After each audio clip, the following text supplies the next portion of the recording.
La rédaction a été envahie par les manifestants. Nous sommes quelques journalistes à avoir rejoint le mouvement. Les autres journalistes de la rédaction sont actuellement dans les caves. Vous le voyez juste derrière moi. Nous sommes, devant les grilles du château de Versailles, tout près de Paris, où l'exécutif s'est réfugié sous très haute protection policière. Des milliers de personnes de tout âge sont en train de converger, vous le voyez sur ces images en direct, de converger vers l'Assemblée nationale. Et c'est... On me le confirme à l'instant dans l'oreille, le chef de l'État va s'exprimer en direct sur notre antenne. La Constitution permet au président de la République de prendre la parole devant le Parlement réuni à cet effet en Congrès. Il est des heures qui, de cette possibilité, font une nécessité. Les heures que nous vivons sont de celles-là. Nous avons fait fausse route. Nous avons préféré le clientélisme, les conflits d'intérêts, tout ce qui relève d'une forme de corruption ordinaire presque impalpable, à milieu des préoccupations des Français. Nous avons préféré la société de la rente à la société de la justice.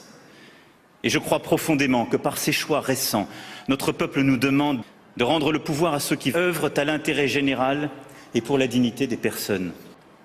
Voyons la réalité en face. Les forces adverses continuent d'être puissantes. C'est une véritable révolution.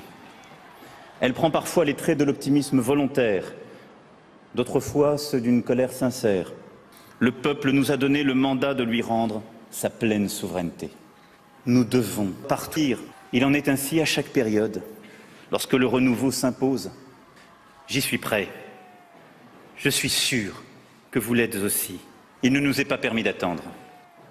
Les forces de la Révolution sont extrêmement puissantes. Pardon, Monsieur le Premier ministre, de vous annoncer aujourd'hui devant le Congrès cette mauvaise nouvelle.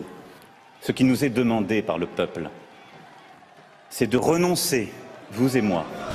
Vous venez de l'entendre, le président a donc décidé d'abandonner le pouvoir, et ce sous la pression populaire.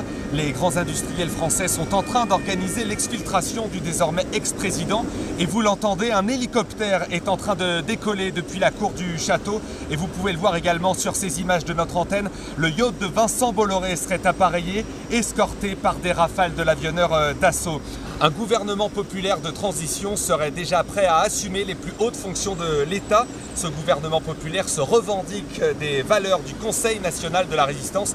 Et la première action de ce gouvernement, eh bien, dans les heures qui viennent, il mettra en place une assemblée constituante pour une nouvelle république sociale émancipée. Ce gouvernement nous invite toutes et tous à réfléchir ensemble en Haute-Savoie sur la petite commune de Thoranglières au Forum des Résistances les 1, 2 et 3 juin prochains au pied du plateau des